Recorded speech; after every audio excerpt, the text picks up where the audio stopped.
एक छोटे से गांव की संकरी गलियों में रहने वाली 14 साल की राधा बचपन की मासूमियत और गरीबी की कठोरता के बीच पली बड़ी थी। उसके माता पिता मेहनत मजदूरी करके किसी तरह घर चलाते थे। पिता दिन भर खेतों में काम करते और माँ दूसरों के घरों में बर्तन मांजकर कुछ पैसे कमाती। हर शाम चूल्हे पर सिकी रोटियों के साथ पेट भरने की कोशिश होती। राधा के मन में सपने पलते थे, बड़े सपने, लेकिन सपनों की ऊंचाई अक्सर गरीबी की कठोर जमीन से टकरा जाती। गांव की टूटी फूटी गलियों में दौड़ते हुए जब वह स्कूल जाती, तब भी उसकी आंखों में एक उम्मीद झलकती। उसे पढ़ाई में रुचि थी, परंतु परिस्थितियां हर कदम पर बाधा बनती रहीं। घर में अक्सर पैसों को लेकर तंगी रहती, और एक दिन जब राधा ने अपने पिता की पगड़ी में छुपाए 5,000 रुपये देखे, उसका मन डगमगा गया।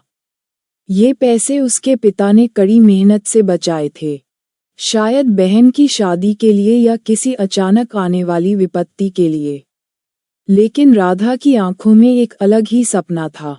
अगर ये पैसे मेरे पास हों, तो मैं अपनी किस्मत बदल सकती हूँ। उस रात राधा सो नहीं पाए। उसकी अंतरात्मा उसे रोकने की कोशिश कर रही थी, लेकिन मन में एक अजीब सी बेचैनी थी। गरीबी ने उसके अंदर वो लालसा भर दी थी, जो कभी कभी इंसान को सही और गलत के बीच का फर्क भुला देती है। सुबह होते ही जब माँ पिता अपने काम पर चले गए, राधा ने धीरे से पगड़ी के अंदर हाथ डाला। नोटों की हल्की सी सरसराहट सुनते ही उसका दिल जोर जोर से धड़कने लगा। उसके हाथ कांप रहे थे, मगर उसका इरादा अब पक्का हो चुका था। ये पैसे मेरी जिंदगी बदल सकते हैं, उसने खुद से कहा। पैसे छुपाकर उसने एक कपड़े में बांधा और अपने छोटे से बैग में रख लिया। घर से निकलते वक्त उसने एक बार मुड़कर अपने टूटे फूटे आंगन को देखा, जहां कभी उसने कंचे खेलते हुए बचपन बिताया था।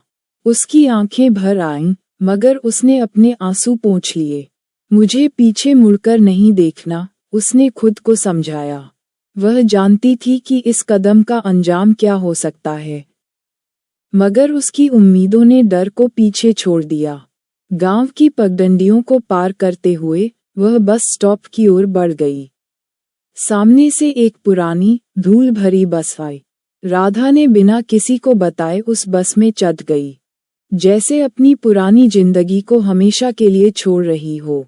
बस के खिड़की से बाहर देखते हुए उसके मन में सवाल उठ रहे थे। क्या वह सही कर रही है? क्या उसके माता पिता कभी उसे माफ कर पाएंगे? लेकिन फिर एक नई जिंदगी की कल्पना ने उसके डर को ढक दिया। शहर की चकाचौंध का सपना उसकी आंखों में तैर रहा था। बस जब शहर के बस अड्डे पर रुकी, तो राधा ने अपने बैग को कसकर पकड़ा और भारी मन से नीचे उतरी। आसमान में धूप चटक रही थी और चारों तरफ भीड़ थी।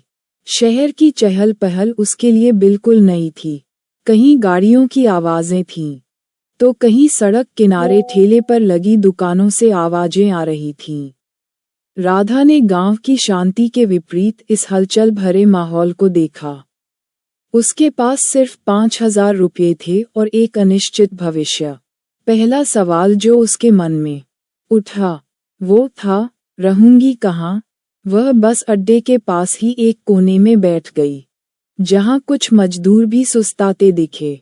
धीरे धीरे उसने आसपास देखा और तय किया कि उसे सबसे पहले कोई काम ढूंढना होगा। पैसे खत्म होने से पहले उसे खुद को संभालना होगा। शहर में कुछ दिन बिताने के बाद राधा ने महसूस किया कि यहाँ अकेले जीना इतना आसान नहीं है। पैसे तेजी से खत्म हो रहे थे और काम ढूंढना भी मुश्किल था। एक दिन जब वह सड़क किनारे बैठी थी, तभी एक महिला ने उसे देखा और पूछा, बेटी, तुम यहाँ क्या कर रही हो? राधा ने संकोच से अपनी कहानी सुनाई। महिला ने दया दिखाई और उसे अपने घर में काम करने का मौका दिया। बदले में उसे रहने की जगह और 2 वक्त का खाना मिलने लगा। राधा ने तय किया कि वह अपने सपनों को नहीं छोड़ेगी। उसने शहर के एक सरकारी स्कूल में दाखिला लिया। दिन में काम और रात में पढ़ाई, यही उसकी दिनचर्या बन गई। मैं अपनी किस्मत खुद लिखूंगी, उसने खुद को समझाया। राधा की जिंदगी में संघर्षों का दौर जारी था। दिन भर काम करना और रात में पढ़ाई करना आसान नहीं था। कई बार उसकी आंखें थकान से बोझिल हो जातीं, लेकिन उसकी दृढ़ता उसे हार मानने नहीं देती। स्कूल में उसके शिक्षक उसकी लगन और मेहनत को देखकर आश्चर्यचकित थे। राधा ने हर परीक्षा में उत्कृष्ट प्रदर्शन किया। उसे पढ़ाई में इतनी रुचि थी कि वह खाली समय में भी किताबों में डूबी रहती। उसकी मेहनत रंग लाई जब उसने 12वीं की परीक्षा में पूरे शहर में टॉप किया। अखबारों में उसकी तस्वीर छपी और उसकी सफलता की चर्चा हर जगह होने लगी।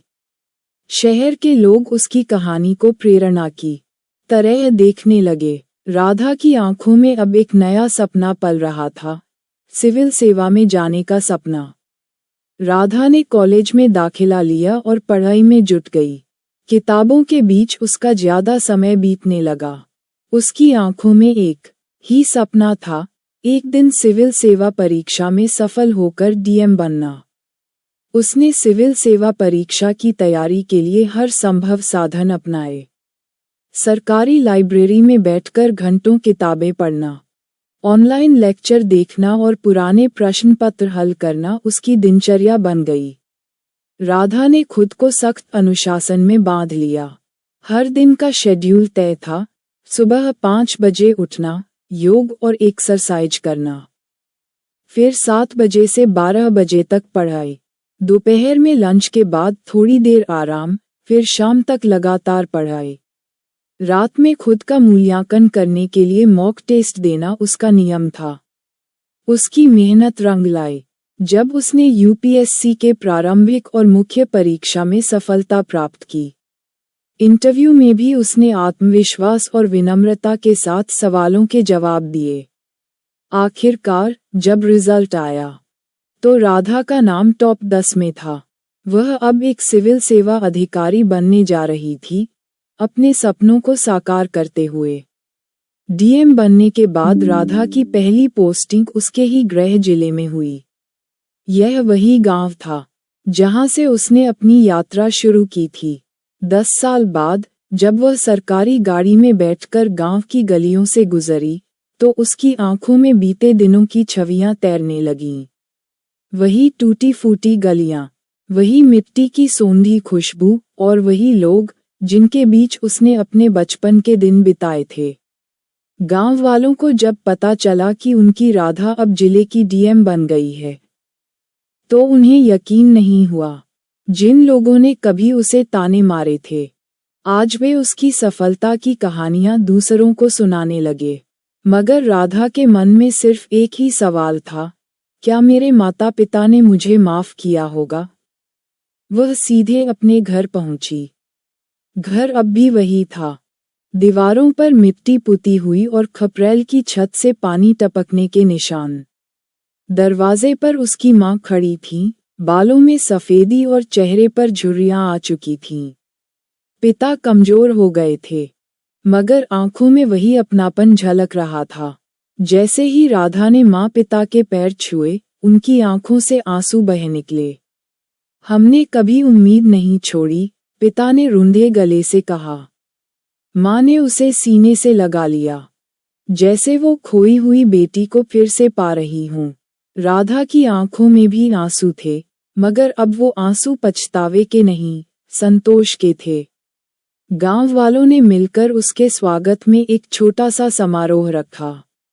राधा ने वहां भाषण दिया, जिसमें उसने अपनी गलती को स्वीकार किया और बताया कि कैसे उसने अपने पाप का प्रायश्चित मेहनत और ईमानदारी से किया। मेरी कहानी यह सिखाती है कि गलती करना इंसान की फितरत है, लेकिन गलती को सुधारना ही असली जीत है। गांव के हर व्यक्ति ने तालियों के साथ उसका स्वागत किया और उसके माता पिता ने गर्व से सिर ऊंचा किया। राधा ने गांव के विकास के लिए कई योजनाएं बनाई। गरीब बच्चों की शिक्षा के लिए विशेष स्कूल खुलवाए और महिलाओं को आत्मनिर्भर बनाने के लिए प्रशिक्षण केंद्र शुरू किए। 10 साल बाद उस चोरी के 5,000 रुपये ने उसे अपराधी नहीं बल्कि समाज का आदर्श बना दिया था। राधा के डीएम बनने के बाद गांव में एक नई ऊर्जा का संचार हुआ। उसकी कहानी ने हर गरीब परिवार को ये भरोसा दिलाया कि मेहनत और लगन से सब कुछ संभव है।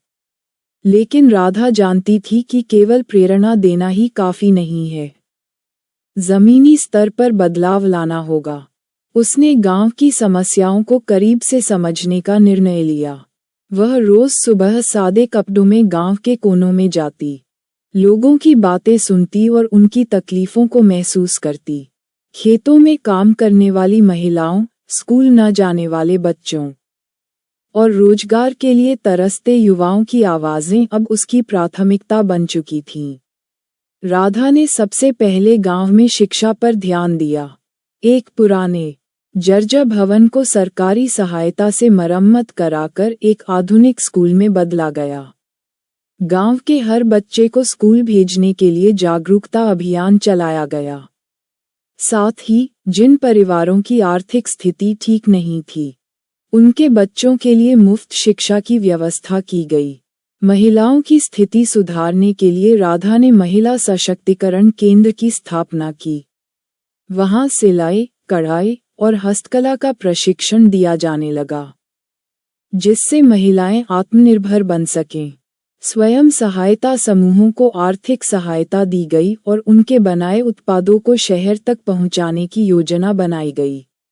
रोजगार के अवसर बढ़ाने के लिए राधा ने स्थानीय कुटीर उद्योगों को बढ़ावा दिया।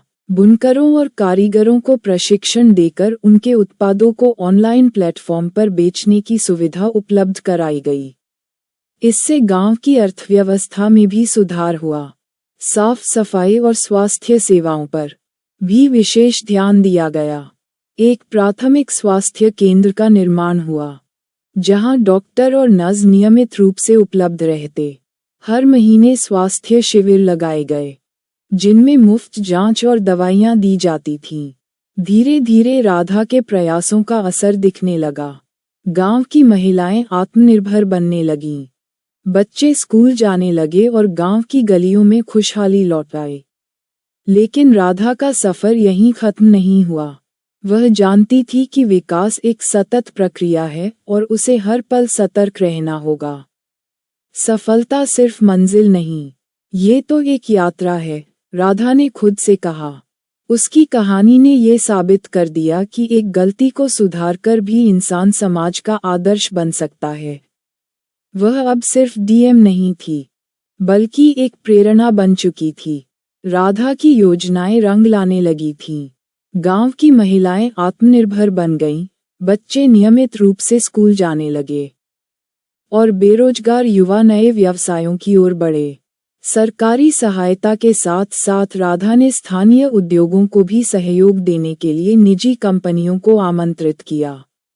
गांव में एक पुस्तकालय और डिजिटल शिक्षा केंद्र भी खोला गया, जहां बच्चे आधुनिक तकनीकों को सीखने लगे। स्वास्थ्य केंद्र में चिकित्सा सेवाएं और बेहतर हो गईं। इन सभी बदलावों ने गांव को आत्मनिर्भर बनाने की दिशा में आगे बढ़ाया। जब तक मैं इस पद पर हूं, तब तक हर गांव में यही बदलाव लाने का प्रयास करूंगी, राधा ने आत्मविश्वास से कहा। गांव वालों ने भी महसूस किया कि उनकी अपनी बेटी ने न केवल उनका सम्मान लौटाया, बल्कि एक नई दिशा भी दिखाई। राधा के माता पिता अब गर्व से भरे थे। उन्होंने अपनी बेटी की मेहनत और समर्पण को देखा और उनके दिल में वो पुराना दर्द अब काफी कम हो गया था। राधा ने अपने पिता से माफी मांगी और कहा, पिताजी, मैं जानती हूँ कि मेरी गलती ने आपको बहुत दुख दिया, लेकिन आज जो कुछ भी हूँ, वो आपकी दी हुई सीख की वजह से हूँ। पिता ने उसकी आंखों में देखा और कहा, तुमने अपनी गलती को सुधार कर हम सबका सिर गर्व से ऊंचा कर दिया। यही असली सफलता है। गांव वालों ने राधा को गर्व की बेटी का सम्मान दिया। उसकी कहानी दूर दूर तक प्रेरणा बन गई। अखबारों में उसके प्रयासों की चर्चा होने लगी और सरकार ने उसकी योजनाओं को अन्य गांवों में भी लागू करने का निर्णय लिया। राधा जानती थी कि सफर यहीं खत्म नहीं हुआ। उसकी राह में अब भी कई चुनौतियां थीं, लेकिन अब उसे खुद पर विश्वास था। हर गलती के बाद एक नया मौका होता है, बस हिम्मत और मेहनत के साथ आगे बढ़ते रहना है, राधा ने खुद से कहा। और इसी विश्वास के साथ राधा की नई शुरुआत हुई। वीडियो अच्छी लगी हो तो लाइक करें, शेयर करें और चैनल सब्सक्राइब करें। आपकी राय कमेंट में दें, जिससे हमें और अच्छे वीडियो बनाने का हौसला मिले। नई कहानी के साथ फिर मिलेंगे। जय हिंद, जय भारत।